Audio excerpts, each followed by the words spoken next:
आत्मीय मित्रहरू हार्दिक स्वागत गर्न चाहन्छु आज पनि यो च्यानल मार्फत तपाईहरू सबैजनालाई। मित्रहरू, आज पनि म उपस्थित भएको छु एउटा नयाँ विषयवस्तु लिएर। आजको विषयवस्तु रहेको छ श्रीमद् भगवत गीता अध्याय 1 अर्जुन विषाद योग।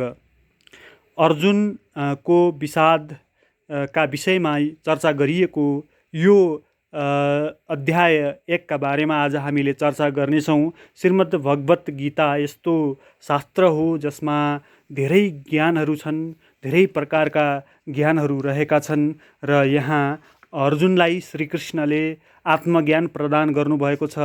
आत्मज्ञान प्राप्त गर्न चाहनेहरूका लागि र गीतामा के छ भनेर जान्न चाहनेहरूका लागि चाहिँ यो अत्यन्तै महत्त्वपूर्ण सामग्री हुने गर्दछ र त्यसका लागि तपाईले अन्तिमसम्म यो भिडियो हेरेर अवश्य पनि ज्ञान हासिल गर्नुहोला।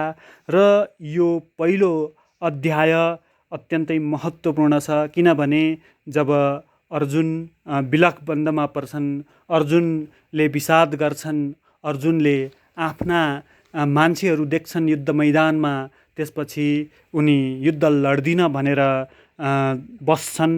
त्यस्तो अवस्थामा श्रीकृष्ण भगवानले आफ्नो कर्तव्यबाट च्युत हुनु हुँदैन भन्ने जुन ज्ञान दिनुभएको छ, त्यो सम्पूर्ण ज्ञान नै श्रीमद् भगवत गीता भनेर 18 अध्यायमा विस्तारित भएको छ।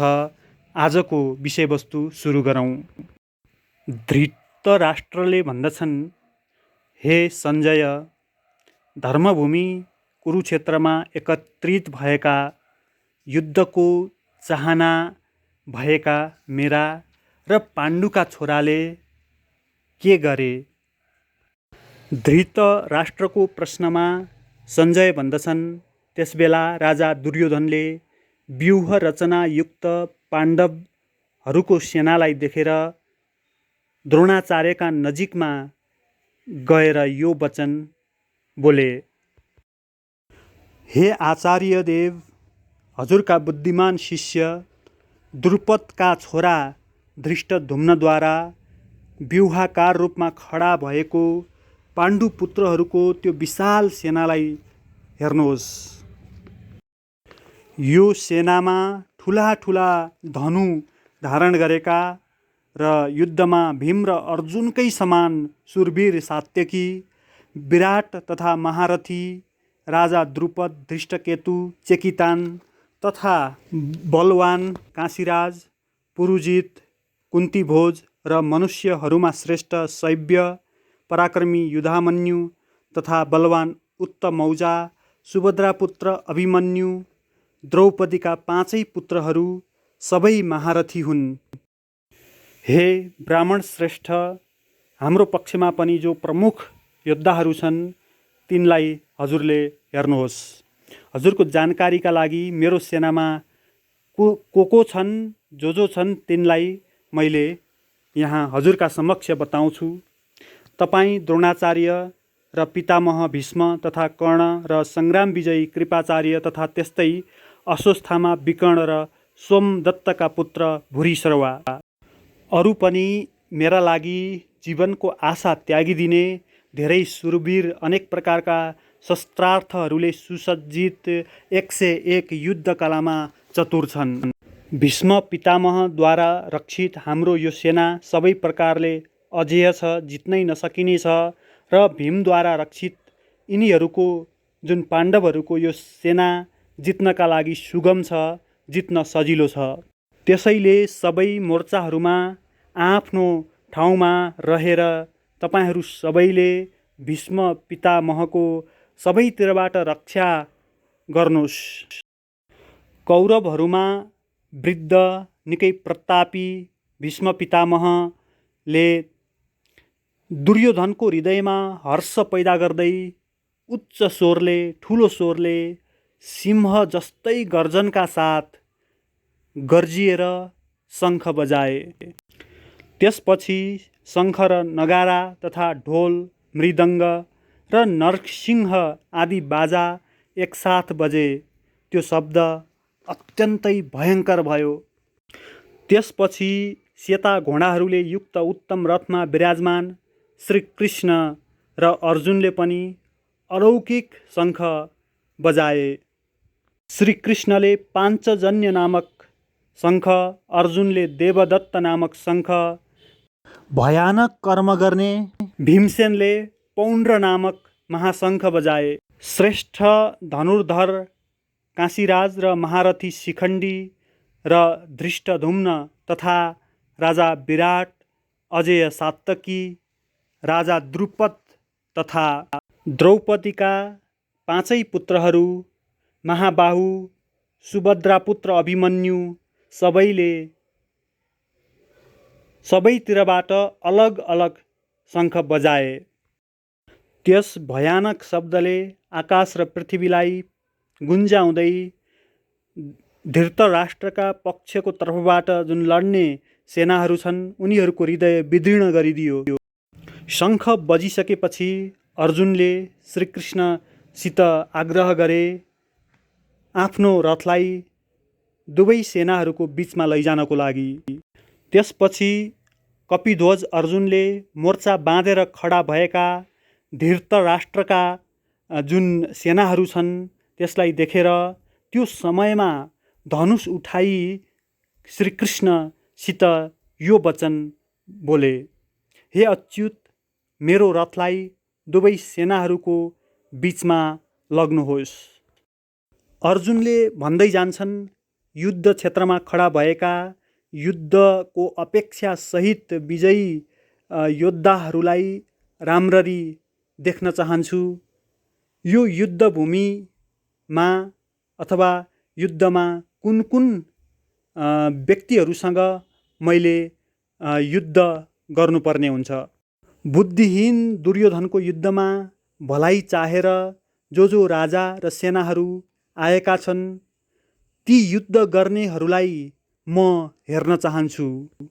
सञ्जयले भन्दै जान्छन्, हे धृतराष्ट्र, अर्जुनले यस्तो भनिसकेपछि श्रीकृष्णले दुवै सेनाहरूको बिचमा भीष्म र द्रोणाचार्यका सामुन्ने, सम्पूर्ण राजाहरूका सामुन्ने रथलाई उभ्याएर यसरी भन्नुहुन्छ, हे पार्थ, हे अर्जुन, युद्धका लागि जुटेका यी कौरव पक्षका सबैजनालाई हेर। त्यसपछि अर्जुनले दुवै सेनाहरूमा रहेका आफ्ना ठुलाबा, काका, हजुरबा, बुढा हजुरबाहरू, गुरुहरू, मामा, भाइहरू, छोराहरू, नातिहरू तथा मित्रहरू, ससुराहरू र इष्टमित्रहरू सबैलाई देखे। त्यहाँ उपस्थित सम्पूर्ण बन्धु बान्धवहरूलाई देखेर, आफन्तहरूलाई देखेर ती कुन्ती पुत्र अर्जुन अत्यन्त करुणायुक्त भई शोक गर्न लागे र यस्तो वचन बोले, हे कृष्ण, युद्ध क्षेत्रमा खडा भएका युद्धको अभिलाषा सहित आएका यी स्वजन आफ्नै मान्छेहरूलाई देखेर मेरा अङ्ग शिथिल भइरहेका छन्, मुख सुक्दैछ र मेरो शरीरमा कम्प भएको छ र मलाई रोमाञ्च भइरहेको छ। हातबाट गाण्डीव धनुष खस्न लागेको छ, शरीरको छाला पोलिरहेको छ, मेरो मन भ्रमित भएको छ, तसर्थ म उभिन पनि सकेको छैन। हे कृष्ण भगवान, यस्ता लक्षणहरूले मैले आफ्नो स्थिति विपरीत हुँदै गइरहेको देखेको छु। युद्धमा आफ्नै व्यक्तिहरूलाई मारेर कल्याण हुने मैले देख्दिनँ। हे श्रीकृष्ण, न त म विजय नै चाहन्छु न त राज्य सुख नै चाहन्छु। हे कृष्ण, हामीलाई राज्यले के हुन्छ? के पाइन्छ राज्य प्राप्त गरेपछि अथवा भोग गरेपछि के पाइन्छ? यो जीवनद्वारा के नै लाभ हुन्छ र युद्धले? हामीलाई जसका लागि राज्य भोग र सुख चाहिएको छ तिनी यी सबै धन र जीवनलाई त्यागेर युद्धमा उभिएका छन्। गुरु, ठुलाबा, काका, छोरा र त्यस्तै गरी हजुरबा, मामा, ससुरा, नाति, साला तथा अन्य कयौँ आफन्तहरू छन् जसका विरुद्ध हामी लड्नु पर्नेछ। हे कृष्ण, मलाई मार्न आइलागे भने पनि तिनीहरूलाई मैले मार्न चाहन्न। हे जनार्दन, धृतराष्ट्रका छोराहरूलाई मारेर हामीलाई के नै खुसी मिल्ला र? ती आततायीहरूलाई मारेर हामीलाई पाप नै लाग्छ। तसर्थ हे माधव, आफ्नै बान्धव अथवा आफ्नै आफन्त धृतराष्ट्रका छोराहरूलाई मार्नका लागि हामी योग्य छैनौँ, किनकि आफ्नै कुटुम्बलाई मारेर हामी कसरी सुखी हुन सक्छौँ र? हुन त लोभले चित्त भ्रष्ट भएका कौरवहरू अथवा आफन्त कौरवहरू कुलको नाशले जुन उत्पन्न हुन्छ दोष, त्यसलाई मित्रहरूसँग शत्रुता गर्नाले उत्पन्न हुने पापलाई उनीहरूले देख्न सकेका छैनन्।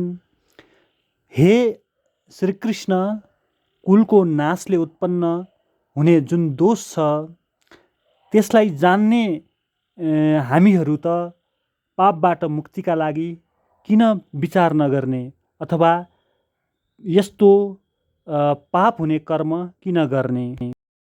कुलको नाशबाट पहिलेदेखि चलिआएको सनातन कुल धर्म नष्ट हुन्छ।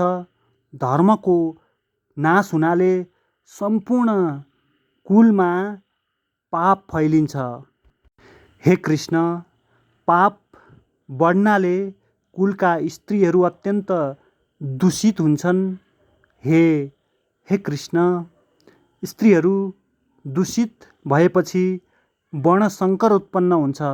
वर्णशङ्करका कारणले कुलको घात गर्ने र कुललाई नरकमा लानेहरूका जुन पितरहरू छन्, पितृजनहरू छन्, तिनीहरूले पिण्ड जल तर्पण प्राप्त गर्दैनन्, श्राद्धबाट वञ्चित हुन्छन्। त्यसकारण त्यस्ता पितृजनहरू अवश्य पनि अधोगति प्राप्त गर्दछन्। वर्णशङ्कर उत्पन्न गर्ने र कुलको घात गर्नेहरूको सनातन कुल धर्म र जाति धर्म नष्ट हुन जान्छ। हे श्रीकृष्ण, यस्तो सुन्दै आइएको छ कि जसको कुल धर्म नष्ट हुन्छ त्यस्ता मानिसहरूको अनन्त कालसम्म नरकमा बास हुन्छ। यो त अत्यन्तै अपसोचको कुरा हो। हामी बुद्धिमान भएर पनि यस्तो ठुलो पाप गर्नका लागि तयार भएका छौँ जो राज्यको सुख र लोभले गर्दा हामी आफन्तहरूलाई नै मार्न तयार भएका छौँ। यदि म शस्त्र रहित भएर पनि शस्त्र हातमा लिएका धृतराष्ट्रका पुत्रहरूले मलाई मारे भने पनि अत्यन्तै कल्याणकारक हुनेछ मेरा लागि।